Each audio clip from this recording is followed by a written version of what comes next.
ఏంటి farm house కి వెళ్ళినప్పుడు ఆ అమ్మాయి ఏ కార్ లో వచ్చింది, ఆ అమ్మాయి డ్రైవింగ్ చేసిందా, ఏ డ్రెస్ లో వచ్చింది, ఎంత చిన్న బట్టలు వేసుకుంది, అవన్నీ ఆ లీకులన్నీ వాళ్ళకి వెళ్తున్నాయి. మరి మేము మాట్లాడే ఛానల్స్ వాళ్ళకి ఆ లీకులు రావట్లే. మేమైతే మా కళ్ళతో ఇంతవరకు చూడలే, వాళ్ళకే వెళ్తున్నాయి. వాళ్ళు ఏం చేస్తున్నారు, ఈ అమ్మాయి ఇట్లాంటిది, ఇట్లాంటి అమ్మాయిని కన్న తల్లి ఇంకెట్లాంటిదో. అసలు 3 రోజులు ఇంట్లో లేకపోతే ఆ తల్లి ఏం చేస్తుంది? 3 రోజులు కాదండి, 30 రోజులు వెళ్తది పిల్ల. ఏం ఎక్కడ పిల్లలు చదువుకోవడానికి పోవట్లేదా, స్నేహితులకు పోవట్లేదా, వేరే దేశాలకు పోవట్లేదా అంటే వచ్చేస్తే చేసేస్తారా మీరు? అంటే మనందరినీ కండిషనింగ్ చేస్తుంది సొసైటీని ఈ ఛానల్స్ ద్వారా. ఏమని, ఆ పిల్ల మంచిది కాబట్టి, మంచిది కాదు కాబట్టి ఆ పిల్లకి ఈ మాత్రం శిక్ష వేయడం కరెక్ట్. అంటే నిర్భయ కేసులో ఎప్పుడైతే ఆ నిందితులు ప్రవర్తన సరిగా లేని ఆడవాళ్ళని సరిచేయడానికే మగవాళ్ళం మేము పుట్టాము, రాత్రిపూట 9ంటికి సినిమాకి వచ్చే పిల్ల, బాయ్ ఫ్రెండ్ తో కలిసి సినిమాకి వచ్చే పిల్ల కాబట్టే మేము అత్యాచారం చేశామని చెప్పారు. ఇది ఎప్పుడు జరిగిందండి? 2012లో జరిగింది. ఇవాళ ఏం సంవత్సరం అండి? 2026. ఆ రోజుకి ఈ రోజుకి ప్రపంచం ఎంత మారిపోయింది, కానీ మన బుర్రలు మట్టుకు మారట్లా. మన బుర్రలు ఏం బుర్రలు మరి? నిన్నటి దాకా నిక్కర్లు వేసుకున్నారు, ఇప్పుడు ప్యాంట్లోకి వచ్చారు వాళ్ళు పాపం. ఇప్పుడు ప్రపంచాన్ని చూస్తున్నారు. చూస్తా వాళ్ళకి ఇప్పుడు మన బాస్ అంటాడు కదా, దేశం కోసం ధర్మం కోసం తల్లాడిపోతున్నాను అమ్మ బిడ్డ, ఈ బిడ్డ అల్లాడిపోతున్నాడు అని చెప్తున్నాడు బండి సంజయ్. వాళ్ళ ఆవిడికి ఎట్లా డిప్రెషన్ వచ్చేసింది.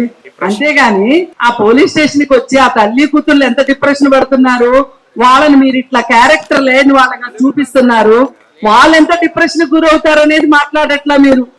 అదేమంటే మళ్ళీ ఇంకొక పిల్లి పంచాయతీ పెట్టారు, మైనరా మేజరా, మైనరా మేజరా అదేదో సినిమా చిన్నప్పుడు చూసిన సినిమాలో మోహన్ బాబు అంటాడు కన్యా కాదా కన్యా కాదా అని. అట్లా మైనరా మేజరా, మైనరా మేజరా అని మాట్లాడుతున్నారు. సరేనండి, మేజరే చేసేస్తావా? చేసావా చెప్పు. నీకేమన్నా లైసెన్స్ ఇచ్చారా? ఢిల్లీ నుంచి లైసెన్స్. మేజర్లు ఎక్కడ కనిపిస్తే వాళ్ళని అత్యాచారాలు చేసేయండి, మేజర్ల మీద చేస్తే కేసులు కావు అని. మనం మాట్లాడేదానికి అర్థం పర్థం, మనం ఒక బాధ్యతాయుతమైన పదవిలో ఉన్నామే, మామూలు వాళ్ళం కాదే అనే జ్ఞానం లేకుండా అయిపోయింది.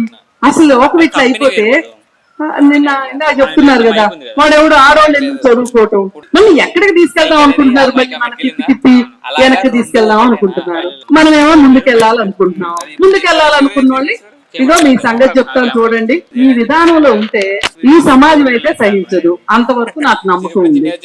తెలంగాణ సమాజం మట్టుకు, దక్షిణాది సమాజం మట్టుకు ఉత్తరప్రదేశ్ లోనో, మధ్యప్రదేశ్ లోనో, రాజస్థాన్ లోనో, లేదా ఢిల్లీలోను, బీహార్ లోనో జరగచ్చు, జరుగుతాయి. వాళ్ళు నోర్లు మూసుకుంటారు. మనం అట్లా కాదు, మనం నోరు మూసుకో. ఆ రోజు నుంచి ఈ రోజు వరకు ప్రత్యూష అనే సినిమా యాక్టర్ కేసు విషయం ఈ రోజుకి మాట్లాడుతూనే ఉన్నాం, వదల్లే.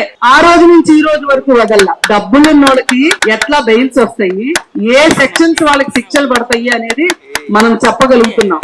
జైలుకి వెళ్ళి చూడండి, అందరూ ఎస్సీలు ఎస్టీలే ఉంటారు, ఎక్కడన్నా ఒకళ్ళు బీసీలు ఉంటారు. ఆర్థిక నేరాల్లో తప్పితే అగ్ర కులాల వాళ్ళు, రాజకీయ నాయకులు ఎక్కడ ఏ జైల్లో కనిపించదు. నేను జైలుకి వెళ్ళి చూసా, అగ్ర కులాల వాళ్ళు ఉండరు, అట్లాగే రాజకీయ నాయకులు ఉండరు, వ్యాపార వర్గాలు. ఎవరంటే తిండికి టికానా లేని వాళ్ళు, బెయిల్కి డబ్బు బెయిల్ వేసుకోవడం రాని వాళ్ళు మాత్రమే ఉంటున్నారు. అందుకని మనం ఈ న్యాయస్థానాలను నమ్ముకుని ఈ న్యాయస్థానాల్లో న్యాయం జరుగుతుందని మనం అనుకుంటే దానంత భ్రమ ఇంకొకటి లేదు. ఒకవేళ సమాజం మొత్తాన్ని తప్పుదో పట్టించడానికి ఆ అమ్మాయికి 2 డేట్ ఆఫ్ బర్త్ సర్టిఫికెట్లు ఉన్నాయని తీసుకొస్తున్నారు. అంటే చర్చని ఎట్లా తీసుకెళ్తున్నారో చూడండి. ఈ జరిగిన అత్యాచారాల గురించి ఎవరో మాట్లాడుకోకుండా మనం అందరం ఇది మాట్లాడాలి, ఆ తల్లి దొంగ కేసు పెట్టిందని మాట్లాడాల, అంతేగాని వీడు ఏమీ చేయలేదు అని మాట్లాడట్లా. ఇది గమనించండి. అంటే చేసినా పర్వాలేదు, వారు లైసెన్స్ ఉంది, ఎందుకంటే వాళ్ళ నాన్న పొలిటికల్ లీడర్ కాబట్టి, వాళ్ళ డబ్బులు ఉన్నాయి కాబట్టి ఏమైనా చేయొచ్చు. ఈ విధానంగా సాగుతుంటే మనం మాట్లాడకపోతే, ఎంత సమాజం మాట్లాడకపోతే ఏం జరుగుతుంది అనేది మనందరికీ తెలిసిన విషయమే. ఎందుకు కోరుకున్న తెలంగాణ వచ్చిన తర్వాత కూడా ఇంతమంది ఎందుకు మాట్లాడుతున్నారు అని చాలా మంది అంటారు. మీరు అడిగిన తెలంగాణ మీకు వచ్చింది కదా, ఎందుకు మాట్లాడుతున్నారని. ఇందుకే మాట్లాడాలి, ఇలాంటి వాటి కోసమైనా మాట్లాడాలి. ఆ మాట్లాడాల్సిన అవసరం ఉన్నది. పైగా వాళ్ళు ఆర్థికంగా మంచిగా ఉన్న కుటుంబం అయితే వాళ్ళు కేసు పెట్టడానికి వచ్చేప్పుడే కొంచెం హై అండ్ పై గానే వచ్చారు. వాళ్ళకే ఇలా జరిగింది అని ఇంకా మామూలు వాళ్ళ పరిస్థితి ఏంటి చెప్పండి. పైగా 2 డేట్ ఆఫ్ బర్త్ సర్టిఫికెట్లు ఉన్నాయి ఆ అమ్మాయికి, పాస్పోర్ట్ కాకుండా 2 డేట్ ఆఫ్ బర్త్ సర్టిఫికెట్లు ఉన్నాయి అనేది తిప్పుతున్నారు ఇప్పుడు వార్తల్లో. అంటే అసలు ఈ 2 డేట్ ఆఫ్ బర్త్ సర్టిఫికెట్లు ఈ ఛానల్స్ లో మాట్లాడే వాళ్ళకి ఎక్కడి నుంచి వచ్చినాయి? మాలాంటి వాళ్ళ దగ్గరికి ఇప్పుడు మేము మాట్లాడుతున్నాం కదా, మాకు కూడా చెప్పొచ్చు కదా వాస్తవాలు అయితే.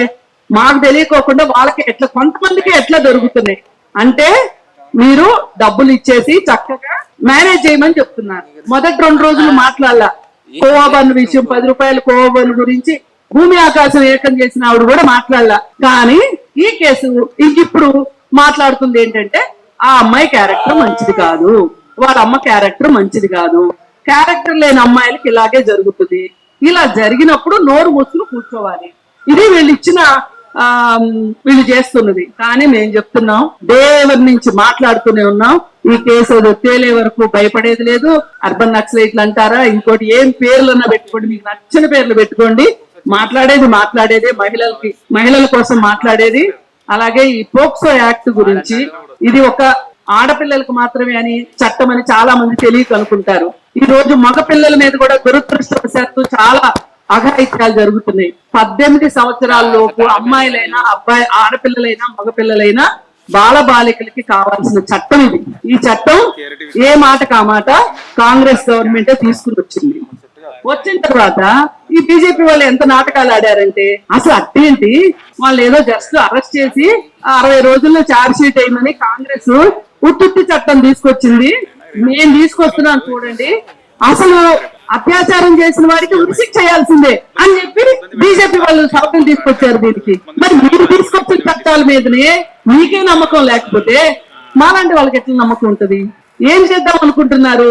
అటు చేసి ఇటు చేసి ప్రజలకి గుండు సున్నా పెట్టాలని వీళ్ళు అనుకుంటున్నారు. కాబట్టి ఈ సమాజం మట్టుకు ఒప్పుకోదు, ఇక్కడున్న యాక్టివిస్టులు ఒప్పుకోరు. వాళ్ళు మాట్లాడుతూనే ఉంటారు, ఏం చేస్తారో చేసుకోండి అని చెప్పదలుచుకున్నాము.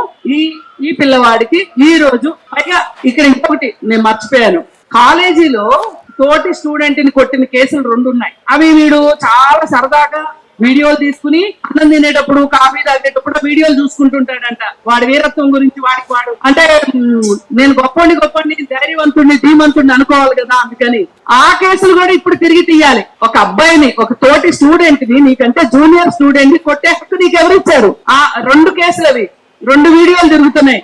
ఆ 2 వీడియోలకు సంబంధించి వీడియో అంటే సాక్ష్యం, అదేమో ఎవరు ఫ్యాబ్రికేట్ చేసింది కాదు. ఆ కేసులు కూడా ఈ పిల్లోడి మీద పెట్టాలి. ఈ పాప మీద జరిగిన దాని గురించే కాదు, ఎంత మంది ఇప్పుడు వస్తే రండి, ఎవరన్నా సరే వీడి దాష్టికానికి బలైన పిల్లలు ఎవరన్నా ఉంటే వాళ్ళు రండి, మేము అండగా ఉంటాం. ఎవరు అండగా ఉంటారని మీరు ఆలోచించక్కర్లా. ఇప్పుడు ఇక్కడ కూర్చున్న వాళ్ళమే అండగా ఉంటాం. మాకు ప్రభుత్వాల్లో పదవులు లేవు, మాకేమి వెనకమాల పెద్ద కితాబులు లేవు, భుజ కిత్తులు కూడా లేవు, అయినా మేము సాయం చేస్తాం, రండి. ఇంకొకటి, ఒక ఆమె వచ్చింది ఈ మధ్య, పాపం వచ్చి బీజేపీలో పనిచేసినావిడంట. ఇక్కడ మహిళల పైన చాలా అకృత్యాలు జరుగుతున్నాయి, లైంగిక వేధింపులు జరుగుతున్నాయి.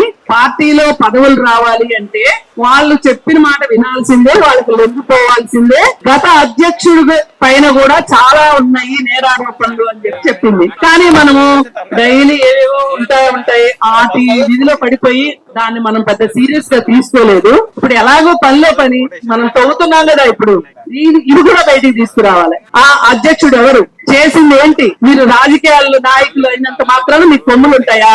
మీ పార్టీలో పనిచేసే మహిళల పట్ల మీకు ప్రేమ అభిమానం లేకపోతే, గౌరవం లేకపోతే ఎట్లా అనేది కూడా మనం ఈ రోజు మాట్లాడదాం. ఖచ్చితంగా మాట్లాడాల్సింది ఈ అన్ని కేసులు తోటి వీళ్ళ పైన ఎంతో కొంత ముప్పేట దాడి చేస్తే గాని బండి సంజయ్ కి ఆ అధికారం పేరుతో వచ్చిన పొగరు తగ్గదు, ఆ తలదిమ్ము తగ్గదు అని నేను చెప్తూ, ఈ కేసులో ఎంత వరకు అంటే మనం అందరం కలిసి అంత దూరం వెళదాము.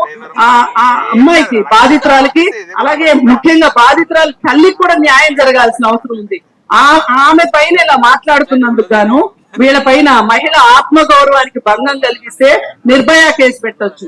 ఇలా మాట్లాడిన ఛానల్స్ వాళ్ళు, పిల్లల్ని పెంచడం తెలియదా, అది తెలియదా మాట్లాడిన వాళ్ళ పైన నిర్భయ కేసు పెట్టాలని చెప్పి నేను డిమాండ్ చేస్తున్నా.